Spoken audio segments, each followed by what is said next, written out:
Saudara, terak atau slag industri ilegal peleburan aki bekas masih menggunung di sekitar permukiman warga desa Cinangka, Ciampea, Kabupaten Bogor, Jawa Barat. Terak adalah limbah berupa gumpalan yang berbahaya karena mengandung timbal. Lalu bagaimana bisa limbah berbahaya itu diatur dan sejauh mana dampak yang ditimbulkannya? Informasinya untuk Anda.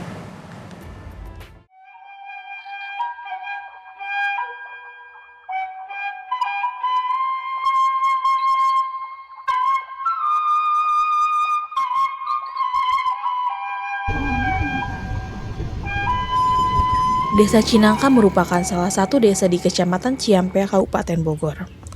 Sejak tahun 1978, di desa ini menjadi tempat industri peleburan aki bekas tanpa izin.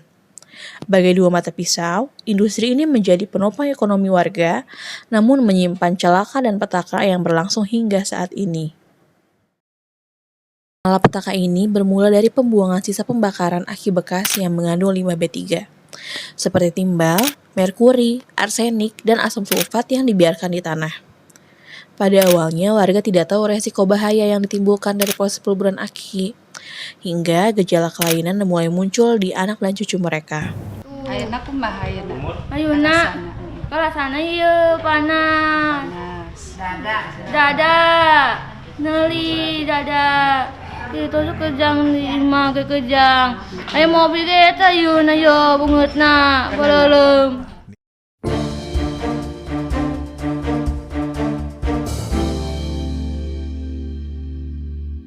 Ya, dan berbahaya. ya berbahaya sih memang berbahaya. Cuman hanya ini berangkalnya aja. Kalau aki bekasnya kan memang terlalu berbahaya. Kalau ini sih enggak. Para pelaku peleburan aki bekas masih menyangkal efek yang ditimbulkan dari proses pembakaran. Menurut data puskesmas setempat, ada belasan anak-anak dan remaja yang menderita kelainan syaraf dengan gejala sejenis. Angka ini belum termasuk bayi-bayi yang telah meninggal sebelumnya. Ini katanya lambat katanya, kata dokternya lambat, bisa tapi lama-lama bisa harus terapi di rumah, harus terapi ke puskesmas juga. Gitu.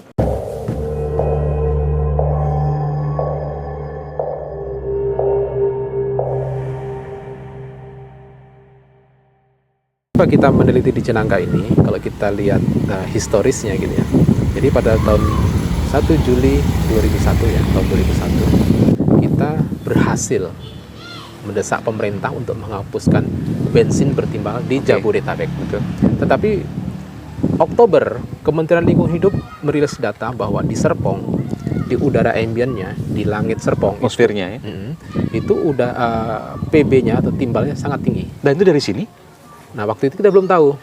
Waktu itu yang dituduh adalah bahwa bensin di Jabodetabek masih mengandung timbal. Makanya sebulan kemudian kita melakukan riset, kita monitor bensin-bensin di Jabodetabek, kita ambil sampelnya, kemudian kita bawa ke laboratorium. Hasilnya sudah zero, sudah mendekati nol, artinya sudah tidak bertimbal bensin di Jabodetabek. Nah, kemudian kita bergerak melakukan investigasi di Jabodetabek, kira-kira apa sumber pencemaran timbal di Serpong gitu. Nah, kemudian setelah berhasil, tapi itu memakan waktu yang cukup lama ya, sekitar 3 tahun, kita menemukan 71 hotspot yang kita duga sebagai sumber pencemaran timbal.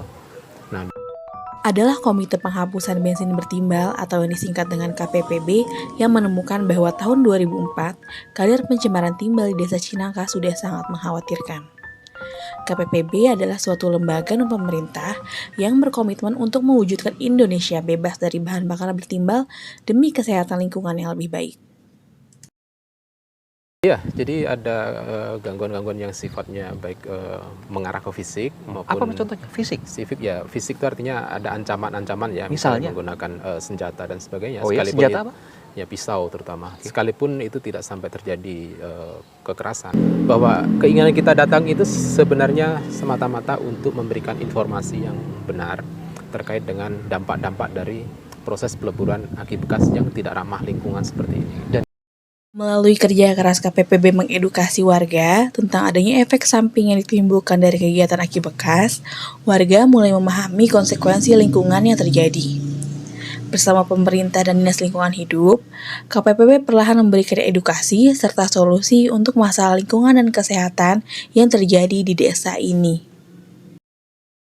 Menurut Profesor Etiriani, dosen ekotoksikologi dari Institut Pertanian Bogor, mekanisme pencemaran timbal dimulai ketika aki bekas dibakar dan timbal terlepas ke udara.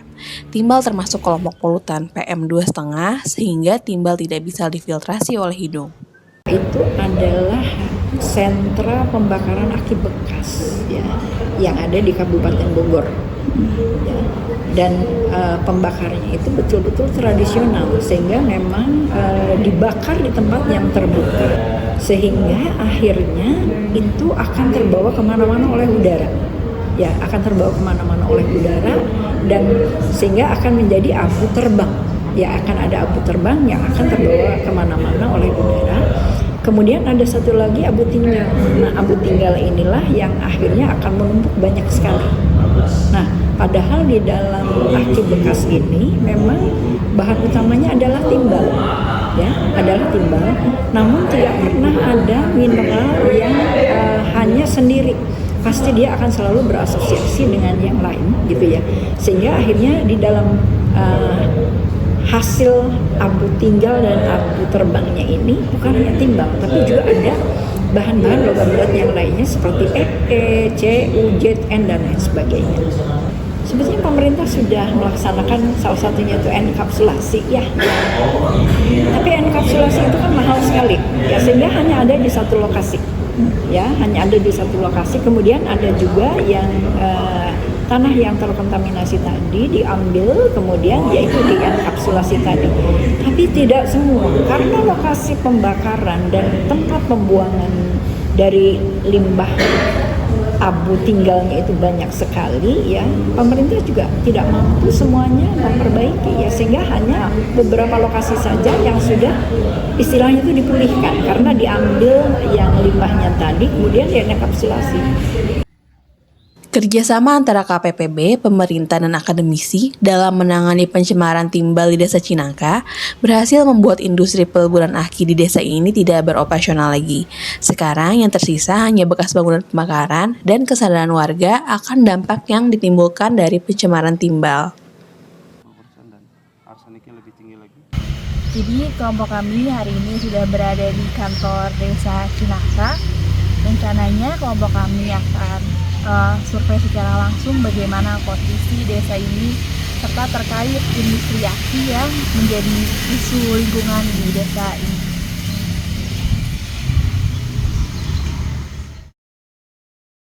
Namun ada hal yang sangat disayangkan.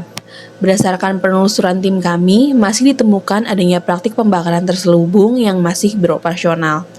Para pelaku secara sembunyi tetap melayani permintaan peleburan karena permintaan pasar yang masih tinggi. Entah sampai kapan praktik ini akan dijalankan, meski sudah disuguhkan dengan dampak yang sudah sangat terlihat jelas.